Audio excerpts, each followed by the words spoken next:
Saya Rahmat Ibrahim, masih bersama Anda di Kompas Malam, Saudara. 3 lawan timnas Indonesia dalam gelaran FIFA Series 2026 telah diumumkan, yakni Bulgaria, Kepulauan Solomon, serta Saint Kitts dan Nevis. Ketua Umum PSSI Erick Thohir menyebut ajang ini jadi kesempatan timnas menguji kemampuan dengan lawan yang memiliki gaya bermain berbeda.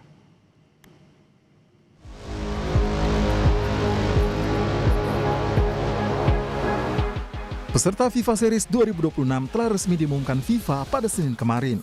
Indonesia menjadi tuan rumah akan menghadapi Bulgaria, Kepulauan Solomon, serta Saint Kitts dan Nevis. Ketua Umum PSSI Erick Thohir bilang ini jadi kesempatan untuk menguji kemampuan timnas melawan 3 tim dari 3 konfederasi yang berbeda. Menghadapi tim dari Eropa, Oseania, dan Amerika memberikan variasi gaya bermain yang sangat penting bagi perkembangan tim. Para pemain kita akan terbiasa secara mental dan kualitas teknis. Ini adalah ujian sekaligus peluang untuk membangun tim yang tangguh dan siap bersaing di level dunia, ungkap Erick Thohir di situs resmi PSSI. FIFA Series yang berlangsung pada Maret 2026 mendatang akan jadi panggung perdana pelatih anyar skuad Garuda, John Hartman. Hartman meminta supporter mendukung timnas di FIFA Series pada Maret mendatang. To all the Garuda fans, you're the 12th man, you're the team behind the team. We have our stadium behind us, we've got some big games coming in March. Hopefully, I get to hear you, I hear that passion, and we get to win our first game together.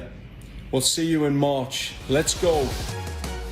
Analis sepak bola Ihsan Mahar bilang FIFA Series jadi ajang Hartman lebih mengenal pemain timnas lewat filosofi sepak bola yang dimilikinya. Jadi kalau saya melihat memang waktu ini sangat terbatas, jadi FIFA Series akan menjadi ajang Hartman setidaknya untuk mengenal para pemainnya dan juga untuk memperkenalkan racikan dan juga filosofi yang ingin dia tanamkan untuk timnas Indonesia setidaknya dalam setahun ke depan. Meski berlaba-laga persahabatan, setiap laga FIFA Series memberi poin yang berdampak pada posisi timnas di ranking FIFA. Tim Liputan, Kompas TV.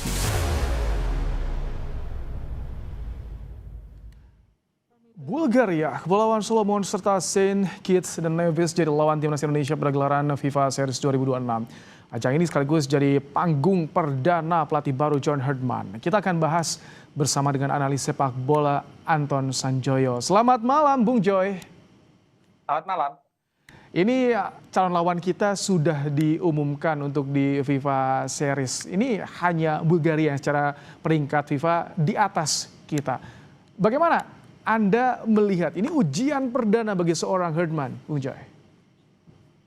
Ya, terlepas dari peringkat Saint Nevis dan Solomon yang di bawah, tapi siapapun yang akan dihadapi nanti, entah Saint Kitts atau Solomon, yang penting bisa ketemu Bulgaria sebetulnya yang peringkatnya di atas Indonesia ya, peringkatnya kalau nggak salah 70-an. Jadi ini penting karena ini untuk menguji apakah racikan Hartman ini bisa membuat Indonesia paling tidak maju selangkah lah daripada penampilan sebelumnya.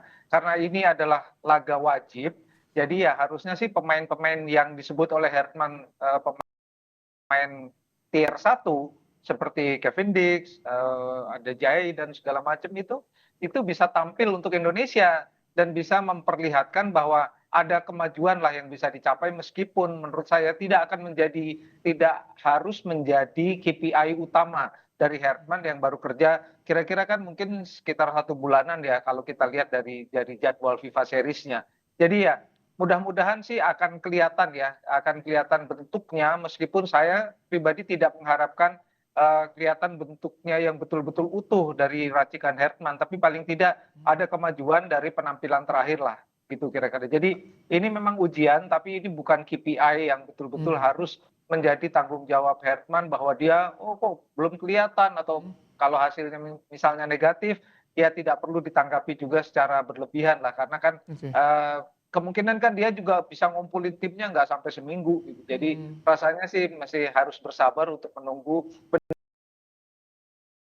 benar-benar racikannya kayak gimana. Jadi kalau bisa dibilang kerangka nanti yang disiapkan oleh Hartman untuk FIFA Series ini mungkin tidak akan jauh berbeda dengan era 2 pelatih sebelumnya, Bung Joy.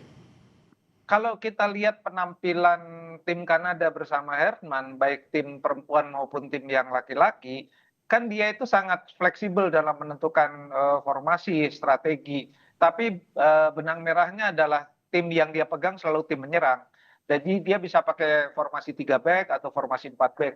Yang mana itu kan juga sebetulnya sudah menjadi apa ya, sudah menjadi pakem ketika dipegang oleh Sintayong kah, ketika dipegang oleh Kluivert kah. Jadi bagi pemain rasanya sih perubahan strateginya dari termasuk susunan pemainnya nggak terlalu banyak berubah ya. Tapi kemungkinan filosofinya akan berubah sedikit. Tetapi saya lihat sih kalau dari formasinya sih formasi ofensif dan fleksibel bisa bergantung tergantung lawannya, tergantung kondisi pemain dan tergantung juga sebetulnya pada kemampuan tim untuk beradaptasi dengan filosofi permainan Herman. Kita akan lihat di kemungkinan kelihatan ya kalau misalnya kita lihat dari sisi waktu, kemungkinan baru akan kelihatan betul pada AFF. Itu pun kalau pemainnya lengkap.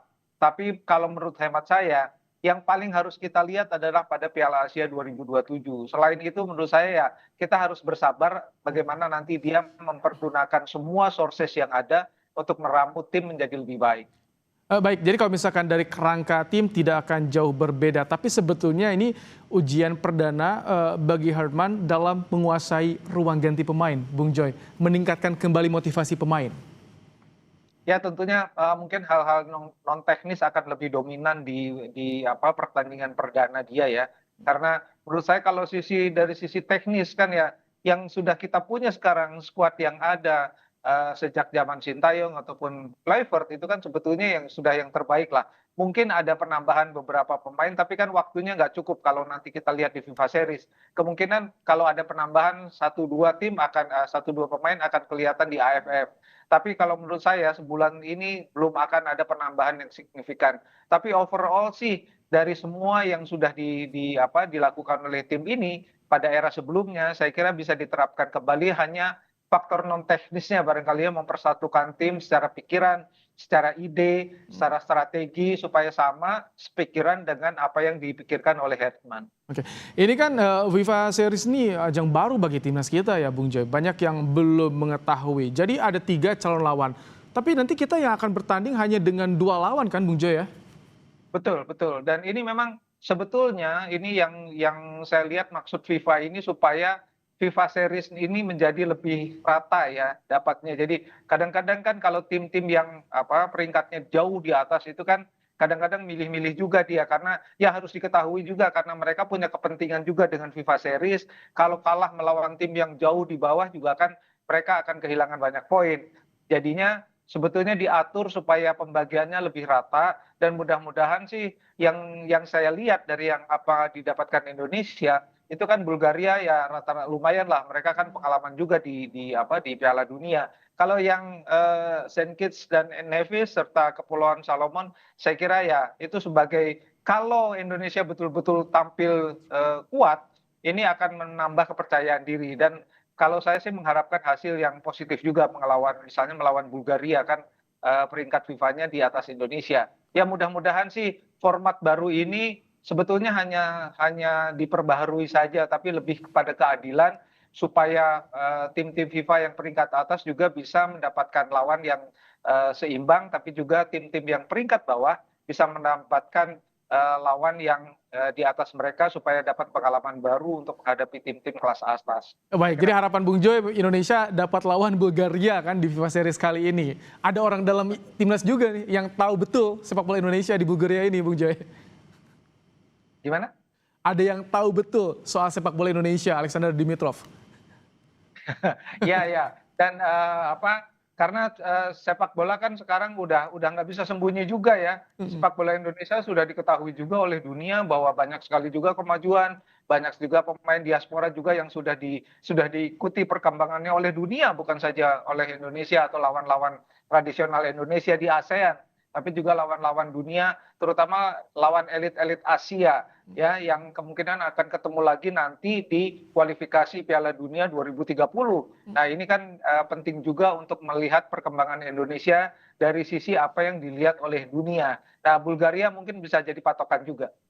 Bung Joy, ini yang juga sebetulnya kita tunggu bagaimana jajaran kepelatihan dari seorang Herdman ini masih tanda tanya. Idealnya kapan sih Bung Joy harus diumumkan soal jajaran kepelatihan ini Bung Joy?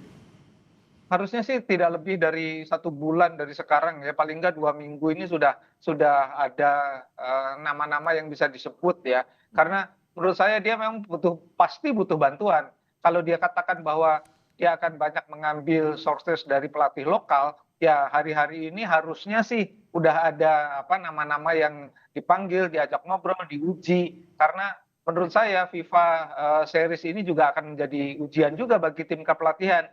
Apakah komunikasi dengan tim pelatih yang lain juga bisa jalan, karena kan informasi-informasi yang paling up to date bisa didapat dari pelatih-pelatih yang berpartisipasi di kelompok lokal. Tapi kalau dia tidak mendapatkan pelatih yang cukup mumpuni, ya pasti akan bermasalah juga karena dia kan tetap punya pilihan atau punya alternatif untuk mencari pemain-pemain dari Liga Super misalnya. Nah Baik. ini kan butuh masih dari asisten. Bung Joy, terima kasih untuk ulasannya di program Kompas Malam hari ini, Bung Joy. Anton.